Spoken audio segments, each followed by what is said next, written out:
3, action. Mesdames, Mesdemoiselles et Messieurs, bonjour. Nous recevons pour vous sur ce premier plateau d'Éclair d'Afrique l'opposant Abou Cissé qui n'est plus à présenter, puisqu'il fait déjà la une de l'actualité en Côte d'Ivoire. Avec lui ce matin, nous allons parler de l'actualité politique de la Côte d'Ivoire. Abou Cissé, bonjour. Bonjour. Merci de nous recevoir chez vous. Merci. On vous croyait en exil, pourtant vous êtes là. Oui, je suis là parce que je suis fils de la Côte d'Ivoire. Quels que soient les problèmes qui se posent, si je dois mourir, c'est comme un capitaine dans un bateau. S'il faut mourir avec ceux qui sont là, il fallait mourir. Je le tiens un peu de Gbagbo Laurent. Quand la crise a commencé en 2002, pendant qu'il était à Rome, il n'a pas, alors qu'on lui demandait de ne plus rentrer, il a forcé, il est revenu prendre la barque pour sauver les Ivoiriens. Donc pour moi, il n'était pas question, et il n'est pas question, quelle que soit la situation, de laisser la Côte d'Ivoire en dérive. Alors, pour continuer votre combat politique, je voudrais vous poser une question, la première d'ailleurs. Quel est le sens de votre combat politique, M. Abou Cissé? En fait, je pense que c'est un combat citoyen. Parce que quand on dit combat politique, ça veut dire que vous avez une visée de devenir soit président de la République, soit président d'une institution. Alors que dans notre lutte, il s'agit de restituer aux Ivoiriens leur dimension nationale, de leur donner la foi en leur pays, de leur restituer leur terre, leur nationalité, de leur dimensionner dans le temps et dans le développement des nations. Et quand on s'installe dans ce type de combat ou de ce type de citoyenneté, l'approche n'est pas la même chose que les politiciens aguerris.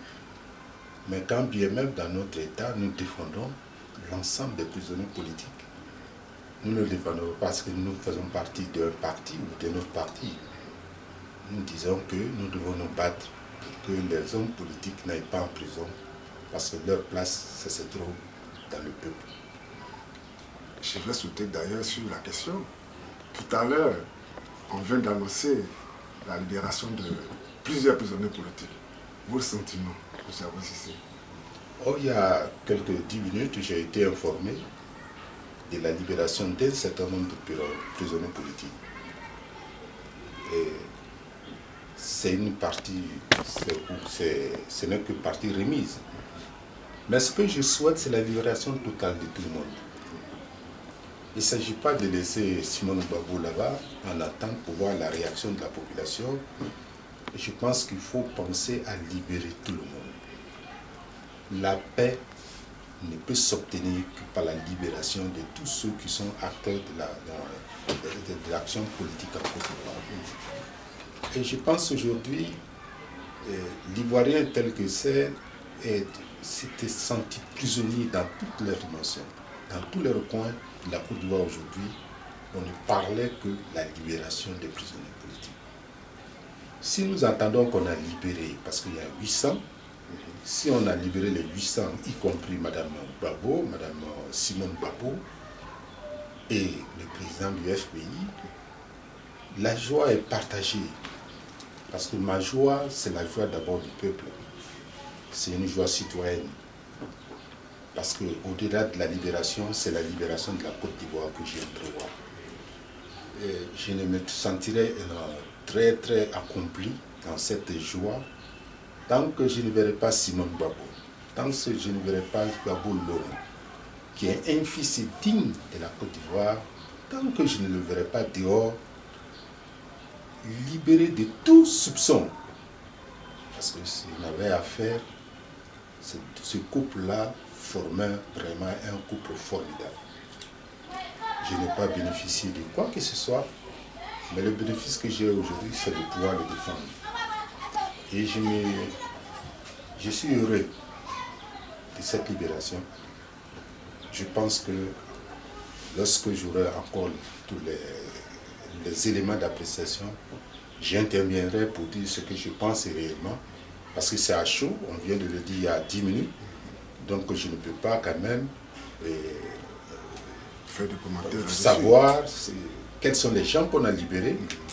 Mais ce qui est certain, si la tête du FPI est libérée, nous pensons que la lutte qui va continuer nous permettra de restituer à la Côte d'Ivoire une situation démocratique pour que le peuple puisse s'exprimer de façon sans avoir peur. Aujourd'hui, les Ivoiriens se posent beaucoup de questions par rapport à vos déclarations, par rapport à votre combat politique. Les Ivoiriens se demandent, mais M. Abou Cissé, est-il du FPI? Je ne suis pas du FPI. Je pense que lorsqu'on mène un combat de justice, de vérité, on n'a pas besoin d'un parti, on a besoin seulement du parti de la vérité. Et si je devais être du FPI, il était difficile pour moi de le défendre. Si j'étais du RDR, le parti d'Alassane Ouattara, il était difficile pour moi de le défendre. Je m'inscris dans, comment ça s'appelle, je m'inscris dans ma propre dimension. Avec l'engagement, j'ai dit ce qui ne va pas. À cela, je rappelle le même Alassane qui se trouve ici aujourd'hui, qui a mis ces gens en prison. J'ai été le premier à le défendre au moment où Pétier était au pouvoir. Et ce qui m'a valu justement de faire 8 mois ou 2 ans d'emprisonnement. Ça veut dire que ma lutte ne se limite pas à Gbagbo Laurent. Ma lutte se limite et concerne tout ce qu'on doit arrêter de façon injuste. Et je pense que les arrestations qu'on a opérées au lendemain des élections, ce sont des arrestations négatives pour le développement de la Côte d'Ivoire. Et je me demande pourquoi on doit faire encore la politique. S'il faut faire la politique pour aller en prison, ce n'est pas la peine. Et d'autant plus que celui qui vous a mis en prison, c'est celui-même qui a engrangé la guerre.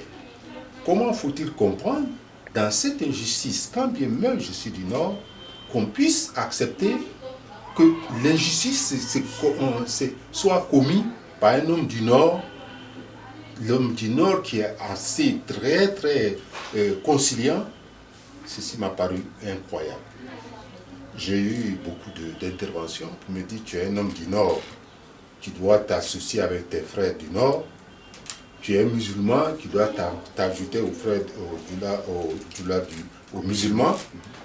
J'ai dit que la vie sociale ne dépend pas des religions, elle dépend d'une compilation de cultures, d'acceptation des uns et des autres. C'est ça la vie sociale. Et si je dois me baser sur mon ethnie, sur ma religion, je n'avais qu'à partir au nord là-bas, m'installer, et puis je ferai ce que je veux. Alors une nation ne doit pas être l'occupation d'une ethnie par rapport à l'ensemble du territoire.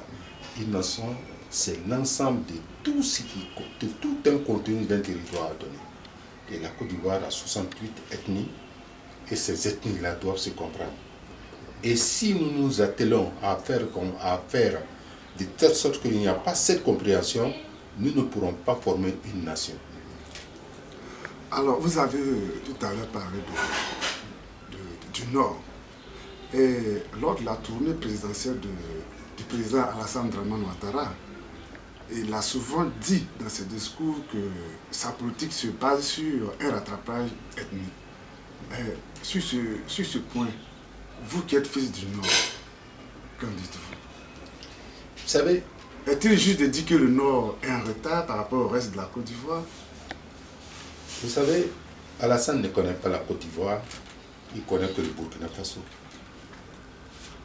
Et c'est à justice qu'on dit souvent qu'il est du Burkina, parce que si lui il est du Nord réellement, il n'allait pas construire sa première villa à Ouagadougou. S'il était du Nord ou à Com, il n'allait pas construire sa deuxième villa dans son village paternel. Il puis construire des dispensaires là-bas. Il aurait été normal qu'ils viennent construire ça à Pont ou à Bélévan, au nord, à Odjéné. Alors c'est le lieu de dire que c'est facile de dire. Son village du Nord, on n'avait pas dit le nom, Hein? Le village du Nord, son village paternel. Son village paternel, je le dirai tout à l'heure. Alors, c'est le lieu de dire que c'est facile de dire, de lancer des diatribes contre les présidents. Mais qu'a-t-il fait quand il est sorti, quand il était à la Banque mondiale, quand il était à la BCEAO, hein, pour l'ensemble du Nord?